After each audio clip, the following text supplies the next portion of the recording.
Episode के शुरुआत में हमें दिखाया जाता है डीमन बीस्ट फॉरेस्ट को, जहाँ पर बैठकर यांग ध्यान लगा रहा होता है। मतलब अपने प्राइमेवल इमोर्टैलिटी मंत्रा की ट्रेनिंग कर रहा होता है और कहता है ये दुनिया लॉ ऑफ नेचर के हिसाब से चलती है, जैसे कि पानी नीचे की ओर बहता है। लेकिन प्राइमेवल इमोर्टैलिटी मंत्रा एक ऐसा कल्टीवेशन मेथड है जो कि नेचर के लॉ के उल्टा चलता है। इससे मैं वर्ल्ड को और क्लियरली फील कर सकता हूँ और 5 सेंसेस को बिना यूज करे भी मैं मीलों दूर के एनवायरनमेंट को भी फील कर सकता हूँ। और तभी उसे एक एनर्जी फील होती है और वहां पर 2 भालू जैसे दिखने वाले क्रिएचर्स लड़ रहे होते हैं और ये होते हैं डिमोनिक ब्लैक बियर। यांग सोचता है कि 2 डिमोनिक ब्लैक बियर लड़ रहे हैं, उन्हें कुछ जरूरी चीज मिली होगी जिसके लिए वो लड़ रहे हैं, मुझे जाकर देखना चाहिए। और फिर वो वहां से चले आता है। वो चुपके से देखता है कि वो दोनों लड़ रहे होते हैं।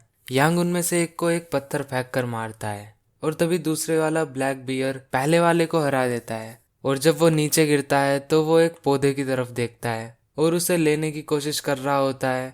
तभी दूसरे वाला ब्लैक बियर उस पर हमला कर देता है। एपिसोड के शुरुआत में यांग कहता है क्या ये ब्लैक बियर्स इस फ्रूट के लिए लड़ रहे थे? चलो चेक करते हैं कि इस फ्रूट में क्या सीक्रेट छुपा है। और वो अपनी पावर से चेक करता है और कहता है ये ब्लड रेड फ्रूट बाहर से एकदम नॉर्मल दिखता है, लेकिन अंदर से इसमें बहुत सारी एनर्जी है। और वो उस फ्रूट को जाकर ले लेता है। लेकिन तभी उनमें से एक बियर यांग पर हमला कर देता है, लेकिन यांग उससे बच जाता है और सोचता है कि इन ब्लैक बियर्स को हराना क्रिम्सन वुल्फ से ज्यादा मुश्किल होगा, लेकिन मुझे अपनी पूरी कोशिश करनी होगी। और फिर वो उसको एक जोरदार पंच मारता है, लेकिन कुछ नहीं होता क्योंकि उसका डिफेंस बहुत ज्यादा पावरफुल होता है। और फिर अब यांग के पास कोई चारा नहीं बचता तो उसे माइंड वेव का यूज करना पड़ता है। और वो माइंड वेव का यूज करके कहता है जी सही कह रही थी, माइंड वेव अटैक बहुत सारी स्पिरिचुअल पावर को खाता है और इसके बहुत ज्यादा साइड इफेक्ट भी हैं।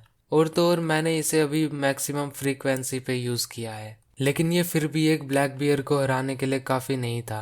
और तभी दूसरा ब्लैक बियर जाग जाता है और तभी यांग वहां से भागने लगता है और अपनी लोंग क्वान सोर्ड निकालकर उस पर चढ़कर भाग जाता है फ्रूट को लेकर। हमें दिखाया जाता है यांग को जो कि वो फ्रूट लेकर भाग चुका होता है और अब वो उसे खा लेता है। और फिर वो एक जगह से निकल रहा होता है जिसका नाम होता है ब्लैक क्लिफ। यांग वहां से निकलता हुआ सोचता है कि ये चट्टानें बड़ी अजीब हैं। प्राइमेवल इमोर्टैलिटी मंत्रा एक्टिवेट करने के बाद भी मैं एनवायरनमेंट को डिटेक्ट नहीं कर पा रहा। और फिर उसमें से रेड ओरा निकलने लगता है। यांग कहता है कि ये रेड ओरा कैसा है? मुझे लग रहा है कि मैं अभी फटने वाला हूँ। क्या ये ब्लड रेड फ्रूट की वजह से हुआ है जो कि अभी मैंने खाया? मैं आज के बाद कभी ऐसी चीज नहीं खाऊंगा जिसे मैं नहीं जानता। और फिर हमें यहाँ दिखाया जाता है 2 डेविलिश बीस्ट को, जिनमें से एक को हम पहले भी देख चुके हैं। हाँ सही समझे, मोल्डो। और ये होते हैं ब्लैक क्लिफ के बॉटम में। मोल्डो कहता है क्या तुम्हें एक इंसानी ओरा महसूस हो रहा है? वो दूसरी डेविलिश बीस्ट कहती है ऐसा नहीं हो सकता, ह्यूमन यहाँ तक नहीं आ सकते, अगर वो यहाँ पर आए तो वो सरवाइव नहीं कर पाएंगे। मोल्डो कहता है सही कहा, यहाँ तक कि हम जैसे डीमन बीस्ट भी इन चट्टानों की ब्लैक एनर्जी को रेसिस्ट नहीं कर सकते, तो उन इंसानों की तो दूर की बात है। और फिर हमें यहाँ यांग को दिखाया जाता है जो कि बैठकर कल्टीवेट कर रहा होता है और वो यहाँ पर बैठकर अपना प्राइमेवल इमोर्टैलिटी मंत्रा एक्टिवेट कर रहा होता है उस ब्लड रेड ओरा को काबू करने के लिए। और फिर वो ओरा हाथ में लेकर सामने की तरफ एक अटैक करता है और कहता है कि क्या पावर है, आज से मैं इस अटैक को नाम दूंगा क्रिम्सन फिस्ट। और फिर वो आगे जाने लगता है और कहता है पता नहीं ये कौन सी जगह है, काफी अंधेरा है। और फिर उसे एक स्क्रोल दिखता है और वो उसे पकड़कर कहता है मैं तुम्हें इल्यूमिनेशन के लिए यूज करूंगा।